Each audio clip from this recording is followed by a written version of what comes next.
Selamat sore, ini tanggal 25 Januari 2023,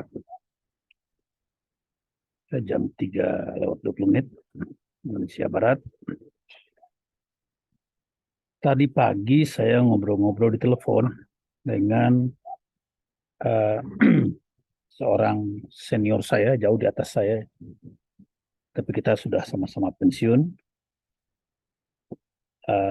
Saya malah pensiun duluan, karena beliau masih menjadi preskom dari grup ya, sampai tahun lalu. Memang beliau orang yang hebat ya. Kita kadang-kadang ngobrol-ngobrol, sering, karena pertama kita sama-sama minat pada politik nasional, kemudian kita juga sama-sama minat sama saham. Beda kelas saja, dia kelas berat, saya kelas bulu.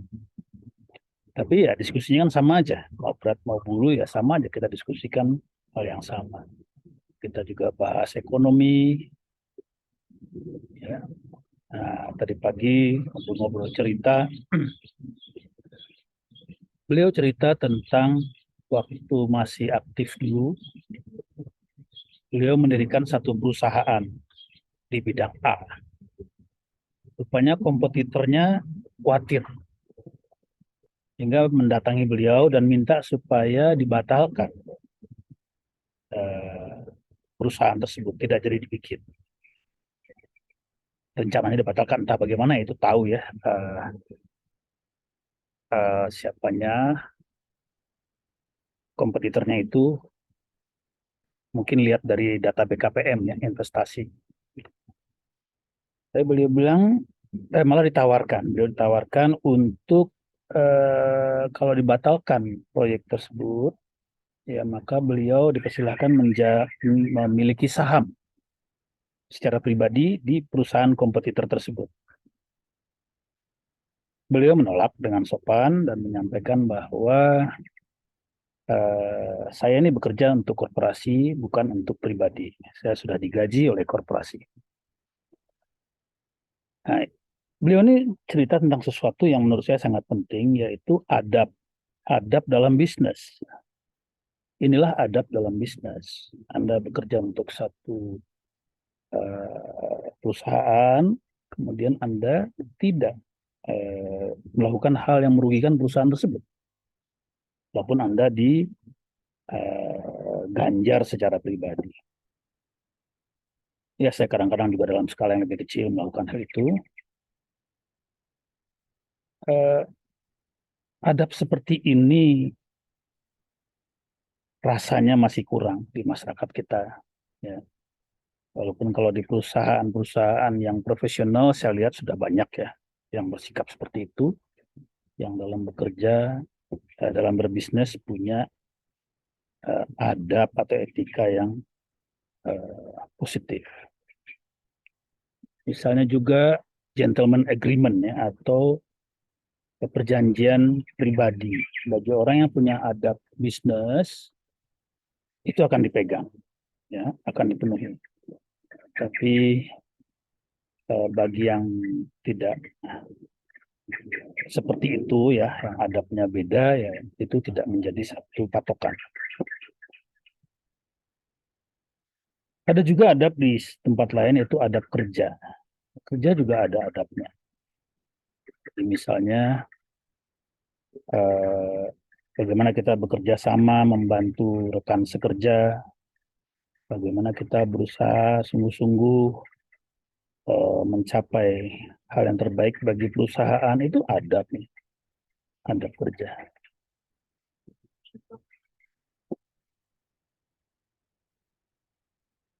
Eh, Bagaimana kita tidak mencuri dari perusahaan, ya, atau nyabet nih.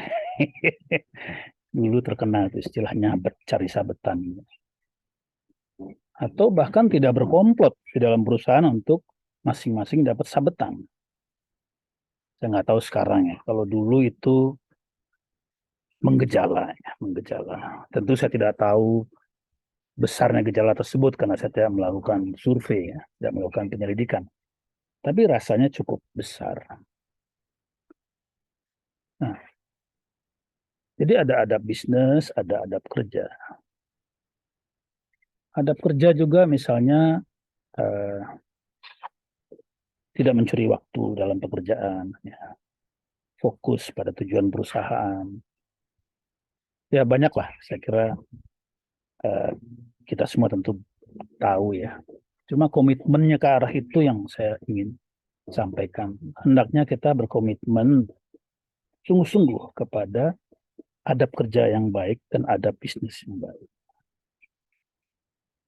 Saya ini pernah tertipu ya, mungkin 3 kali ya. Saya coba bisnis kecil, untung saya memang hati-hati, jadi saya bisnis coba dulu kecil. Ternyata ditipu orang, uangnya ya pokoknya ditipu lah. Untung jumlahnya dalam jumlah yang saya tidak terlalu terganggu. Mungkin 3 kali saya coba, akhirnya saya berhenti. Saya mengambil kesimpulan bahwa kalau berbisnis, haruslah saya urus sendiri. Saya urus sendiri, saya kontrol sendiri, karena sulit mendapatkan orang yang bisa dipercaya, yang punya adab bisnis atau adab kerja yang baik. Nah, saya karena waktu itu sudah sibuk dan juga saya sudah makin tua, akhirnya memutuskan, enggak lah kalau saya harus urus sendiri, saya nggak bisa. Jadi saya berhenti. Ya. Lalu lah, sejak itulah saya memutuskan untuk dagang saham aja. Karena dagang saham itu bagi saya nggak ada unsur orang lain. Itu hanya urusan saya dengan informasi yang semua ada di laptop saya. Uang saya aman ada di akun eh, di bank ya, akun khusus. Saham saya juga aman dijaga oleh lembaga khusus. Jadi saya merasa udah saya dagang saham aja deh. Dan saya lakukan sudah 11 tahun ya kira-kira ya. Dan saya senang. Saya senang. Salah satu senangnya itu adalah karena saya tidak tergantung pada adab orang lain. Memang di dalam bursa saham sendiri ada itu trik-trik, manuver-manuver yang mengerikan kalau kita tidak hati-hati. Tetapi itu bagian dari gamenya gitu. Bagi saya sih, uh, saya lebih baik dibohongin di bursa saham, bukan dibohongin sebetulnya, tapi terjebak dalam manuver-manuver di bursa saham, ketimbang saya ditipu orang secara langsung. Karena kalau ada manuver-manuver di bursa lalu saya terjebak, ya itu salah saya yang tidak bisa beradaptasi dengan suasana di bursa saham. Tentu sebaiknya kalau para pemegang kebijakan ya di bursa saham memperbaiki aturan main sehingga manuver-manuver yang tidak layak lebih terkendali. Tetapi ya saya merasa oke lah kalau saya terjebak di dalam manuver di bursa, itu saya bisa menyalahkan diri saya sendiri ya karena yang di bursa memang ada pemain-pemain lihai ya. Namanya itu kan bukan bursa itu kan bukan asosiasi sinterklas yang bagi-bagi duit ya.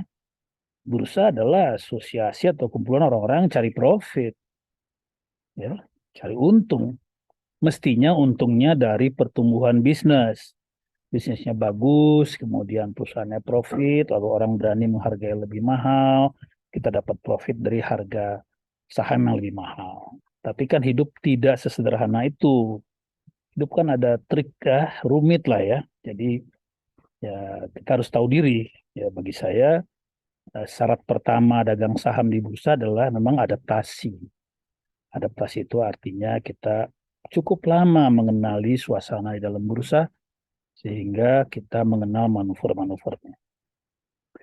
Mengenal betul ya enggak, tapi bisa menjaga diri lah. Menjaga diri jangan sampai terperangkap jauh. Kalau ya kadang-kadang salah nggak apa-apa, tapi jangan sampai masuk perangkap yang dalam. Itu biasa ya. Jadi saya sih bersyukur selama tahun-tahun panjang tahun itu dikasih kesempatan berdagang saham ya saya sangat bersyukur.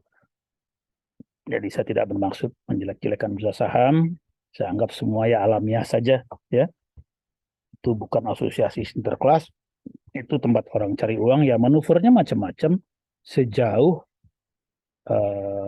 tidak kena catatan hukum, ya. Ya mereka lihai-lihai lah ya. Tapi ada juga tuh yang kena, ya. Nah, kembali kepada adab. Eh, Jadi, tadi saya bicara tentang kenapa saya nggak mau usaha, ya, karena saya sulit cari orang yang saya bisa percaya. Karena itu tadi adab bisnis itu masih kurang, ya. Pernah juga saya kenal pensiunan, bukan pensiunan ya, teman saya kontrakin rumah kepada pensiunan. Akhirnya pensiunan ini eh, kontraknya 2 tahun kalau saya tidak salah, ya. Saya lupa ingat. Tapi baru 3 bulan dibatalkan dan minta uangnya kembali. Rupanya kenapa? Karena bapak pensiunan ini uangnya habis, ditipu oleh orang lain. Jadi uang pensiunnya, dia mungkin punya uang tabungannya ya sampai pensiun. Dia ikut orang yang dia kenal, sangat kenal temennya. Dia pikir itu akan baik secara bisnis, ternyata uangnya dibawa lari temennya itu. Ini contoh yang bukan sekali saya dengar, berkali-kali. Jadi itulah adab bisnis yang belum baik di negeri di masyarakat kita ini. Itu sebabnya saya memilih, udahlah dagang saham aja. Walaupun hasilnya ala kadarnya, tapi ya saya senang dan tidak merasa ditipu secara langsung. Jadi kalau adik-adik, teman-teman berbisnis, yang kecil-kecilan, yang tanggung, tidak bisa bayar profesional, harus dijalani sendiri. Sebaiknya dijalankan sendiri. Bisa percaya sama orang? Iya, saya pernah. Saya pernah berbisnis dengan percaya pada teman saya yang memang sangat jujur. Saya percaya betul dan saya tidak salah. Tapi dia yang ditipu orang. Karena begitu jujurnya, orang lain yang bisa bohongin dia. Kadang-kadang kan kalau orang jujur, agak lugu sedikit ya. Jadi akal-akalan orang yang tidak jujur dia nggak kenal. Ya. Jadi ada bagusnya juga untuk sedikit tahu akal-akalan orang. Tapi ya sudah, itu memang eh, apa namanya eksplorasi saya ya, percobaan saya, dan akhirnya saya memutuskan enggak deh, saya nggak akan bisnis seperti itu. Udah saya dagang saham aja, seadanya ala kadarnya. Ya alhamdulillah sampai sekarang saya masih dagang saham. Nah, kalau saja adab bisnis ini masyarakat kita lebih baik, ya, saya yakin ekonomi kita akan jauh lebih baik. Begitu juga kalau adab kerja kita diperbaiki, ya, kerja sebaik-baiknya, kita sudah makan gaji dari perusahaan, kita sudah membayar uang sekolah anak dari perusahaan, kita sudah membayari barangkali ibu kita, menanggung ibu kita atau keponakan kita atau adik kita dari gaji dari perusahaan, kita barangkali juga sudah liburan dengan gaji dari perusahaan, sangat wajar, sangat layak kalau kita berusaha sebaik-baiknya melakukan yang terbaik untuk perusahaan. Saya kira wajar banget. Jadi kalau masih ada niat untuk membocorkan perusahaan, apalagi kalau sampai berkomplot dengan teman-teman nyabet di perusahaan, ya, itu menurut saya sungguh tidak beradab. Ya. Dan kalau kita para pekerja dan masyarakat Indonesia punya adab yang baik dalam bekerja, saya yakin seluruh bangsa ini akan mendapat hasil yang baik, akan menjadi sangat produktif, dunia bisnis berlangsung dengan lancar, gagasan-gagasan mendapat tempat yang baik, inovasi-inovasi berlangsung, peluang-peluang yang kelihatan bisa dikelola bersama-sama. Karena dengan adanya sabet menyabet, dengan adanya apa namanya menohok kawan seiring seperti itu, akibatnya peluang yang ada di depan kita semua tidak bisa direspons dengan positif. Yang rugi ya kita semua. Ya kalau skalanya kecil ya soal adab ini ya, eh, adab yang negatif ini kecil, ya barangkali dia alamiah lah ya, memang ada saja. Tetapi kalau gejala yang seperti ini besar-besaran, itu kan yang rugi kita satu bangsa, satu negara. Nah, saya tidak tahu besar skalanya ya, itu urusan peneliti lah ya. Saya kan cuma lihat media, baca koran, kemarin ada instansi besar yang kena masalah ya. Banyaklah kita dengar ya. baik instansi maupun perusahaan swasta, ada lagi yang orang menipu investor ya. Kalau adab seperti ini teruskan, ya, ini bukan adab sebetulnya ya. Mau dibilang biadab juga nggak enak ya. Ya adab negatif lah, adab negatif. Maka kita semua yang dirugikan. Jadi bagi adik-adik generasi muda, saya sarankan contoh-contoh buruk ini jangan ditiru. Ya, banyak kok saya ketemu orang di tadi seperti senior saya itu di kalangan atas yang punya adab, mereka beradab. Banyak sekali saya ketemu itu. Jadi tidak seperti orang duga bahwa kalau di posisi manajemen di atas itu pasti akan bertingkah laku negatif ya, tidak mencuri, nyabet. Enggak. Saya menyaksikan orang-orang yang sangat bertanggung jawab dalam perjalanan eh, bisnis atau karir saya. Bahkan juga orang-orang yang sangat religius. Karena banyak yang merasa kelancaran bisnis atau kelancaran kerjanya itu adalah karena anugerah. Karena eh, anugerah dari langit, dari Tuhan. Ya. Sehingga mereka bersyukur dan menjadi sangat religius. Saya ketemu orang-orang seperti itu. Ya. Jadi kita juga jangan berprasangka buruk. Jangan prasangka buruk, banyak kok orang-orang baik di lapisan bisnis dan uh, profesional. Ya, banyak.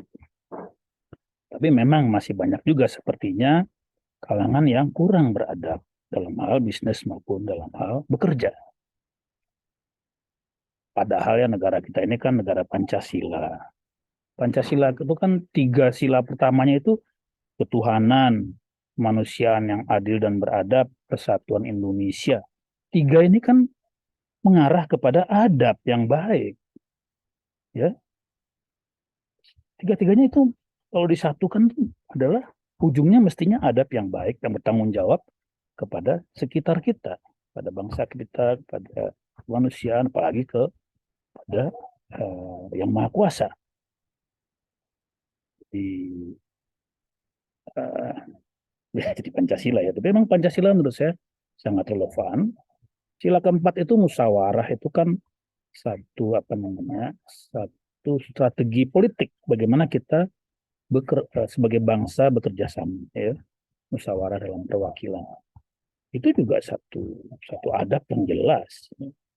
Yang kelima, keadilan sosial bagi seluruh rakyat Indonesia itu tujuan akhir dari perjalanan bangsa kita. Jadi Pancasila ya saya percaya adalah satu kesepakatan nasional yang hebat yang diberikan oleh founding fathers kita sehingga kita bisa berjalan di atas rel Pancasila ini dengan baik. Nah, sekarang bagaimana kita membangun adab yang konkret, yang nyata, ya, yang memanifestasikan nilai-nilai seperti ini. Ya, terutama buat adik-adik.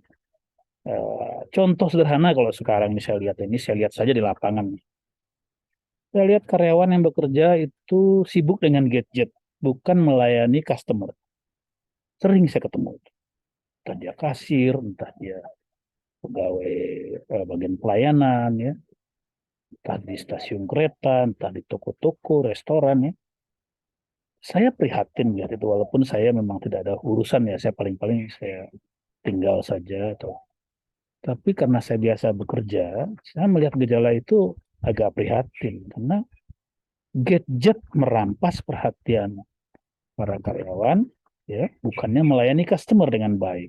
Ini salah satu contoh kecil saja bahwa adab kerja itu belum baik, belum kuat. Kalau kita punya adab kerja, kita sudah makan gaji, kita sudah terima gaji, dan sepanjang waktu kerja itu tanggung jawab kita untuk melakukan yang terbaik. Apalagi kalau kita berurusan langsung dengan customer. Karena customer adalah hidupnya perusahaan. Kalau customer merasa tidak happy, ya perusahaan kita akan terancam. Nah, kalau customer diabaikan, mereka bisa dengan mudah pindah ke tempat lain. Ya. Jadi, ya ini himbauan orang tua ya. Mari kita sama-sama membangun adab dan adab bisnis dan adab kerja sebaik-baiknya. Nah, itu bukan hanya soal kita sendiri, bukan hanya masalah kita pribadi, itu menyangkut nasib seluruh masyarakat. Saya yakin kalau adab bisnis dan adab kerja masyarakat kita itu saja diperbaiki, maka ekonomi kita akan tumbuh lebih baik. Instansi-instansi kita akan bekerja lebih bagus, ya, fasilitas hidup untuk masyarakat Indonesia akan lebih bagus, semuanya lebih bagus. Jadi nggak usah terlalu anulah ya, perbaiki saja adab bisnis dan adab kerja kita. Saya tambah satu contoh ya, saya pernah ke Jepang. Eh, Satu hari saya naik taksi ke hotel. Tiba-tiba di tengah jalan taksinya berhenti dan minggir. Berhenti, terus dia bilang ke saya, ini kamu hanya bayar sampai di sini ya. Setelah ini kamu free gratis. Loh, katanya kenapa? Nggak sampai hotel. Dia bilang saya salah jalan. Saya sambil jalan yang salah. Sehingga kita jadi muter macet. Tapi itu resiko saya. Anda cukup bayar sampai di sini. Sisanya Anda. Oh, saya bilang nggak apa-apa. Nggak masalah, saya bayar. Oh, ya saya pikir saya kan dibayar perusahaannya. Oh, enggak. Dia bilang dia nggak mau. Enggak. Ya, ini resiko saya. Ya oke, saya terima. Itu adalah adab kerja. Atau adab bisnis juga ya. Dia berbisnis dengan saya. Nah, kemudian pernah juga ya, ini kejadian seru juga. Saya itu naik Shinkansen, kereta cepat di Jepang, dari Tokyo ke Osaka. Ya, Tokyo ke Osaka. Itu lumayan, kartisnya kalau waktu itu 25.000 yen ya, saya masih ingat angkanya malah. Kira-kira 2,5 juta rupiah kira-kira. Setelah naik di jalan, saya baru sadar bahwa saya nggak minta apa namanya kwitansi waktu beli tiket itu. Saya lupa. Ya lumayan kan 2,5 juta, saya kan karyawan ya, saya pengen dibalikin dong gitu oleh perusahaan. Jadi waktu sampai di Osaka, sampai di stasiun, saya datangi kantornya, kantor kereta api. Saya sampaikan, tadi saya lupa minta kwitansi, boleh nggak saya minta di sini?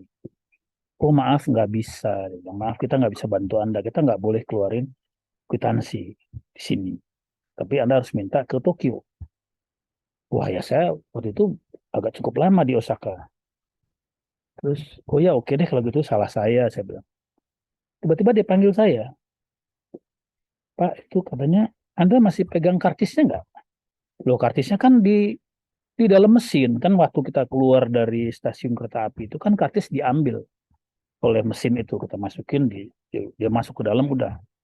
Ya saya nggak punya. Oh iya, dia bilang. Ini deh, Anda tadi lewat mana? Ingat nggak pintunya? Oh saya ingat, lewat pintu sana. Oke, dia bilang. Anda ingat nggak wagonnya berapa? Oh ingat, karena saya emang lihat tuh. Wagon sekian, nomor sekian, kursinya. Oke, dia catat. Mau tunggu ya? Oke, saya bilang. Terus dia masuk ke dalam, keluar bawa kunci. Saya kaget. Oh, rupanya dia mau bongkar itu mesinnya itu. Jadi dia jalan ke mesinnya yang menelan karcis itu, dia buka. Saya ikut lihat. Ya, walaupun tidak masuk sekali, saya lihat dari jauh. Dia periksa karcis di situ banyak sekali. Penuh dengan karcis. Dia periksa satu persatu. Saya sampai sedih lihatnya. Nah, saya bilang dari jauh, nggak usah, it's okay. Saya bilang, no, dia bilang. Saya bilang, nggak ada masalah, sudahlah, saya yang salah. Nggak, dia bilang, nggak apa-apa. Terus dia cari terus, ya, lama, saya nggak tahu berapa lama ya, tapi lama. Saya jadi liatin aja ya. Sampai ketemu kartis itu. Udah dimasukin lagi, dia kasih saya, oke ini kamu ambil, kamu bawa ke kantor kamu sebagai bukti bahwa kamu membayar. Kan bisa pakai kartis ini. Oh bisa, saya bilang. Dengan kartis ini saya bisa tagih ke perusahaan. Nah itu satu contoh lagi di mana apa namanya ada adab kerja yang luar biasa. Jadi ya barangkali itu salah satu bagian yang membuat Jepang itu ekonominya maju. Orang saling percaya pada orang lain, orang saling membantu orang lain bekerja, sehingga produktivitas menjadi tinggi. Karena produktivitas menjadi tinggi, maka bangsa Jepang menjadi bersaing. Ya, saya banyak lagi lah contoh-contoh di Jepang ini, tapi ya terlalu panjang lah ya. Tapi intinya seperti itu. Kalau kita bersama-sama memperbaiki adab bisnis dan adab kerja saja, saya yakin produktivitas akan muncul dengan hebat, sinergi akan muncul dengan hebat, dan ekonomi kita akan makin kuat. Jadi himbauan saya, marilah kita bersama-sama membangun satu adab kerja dan adab bisnis yang kuat. Carilah rezeki dengan cara yang beradab, yang layak. Ya, Eh, ya contoh-contoh lama nggak usah diulang lah ya oleh generasi baru. Generasi baru harus berpikir lebih sehat. Dan tadi hati-hati dengan gadget. Waktu kalian bekerja di perusahaan, waktu kalian sudah sekalian jual kepada perusahaan, tanggung jawab kalian untuk bekerja sepenuh waktu untuk perusahaan, kecuali di luar jam kerja. Ya ini pesan orang tua. Mari kita bertanggung jawab untuk pekerjaan dan bisnis yang kita lakukan untuk kepentingan kita bersama. Demikian, selamat sore, salam sehat, semoga makin sukses.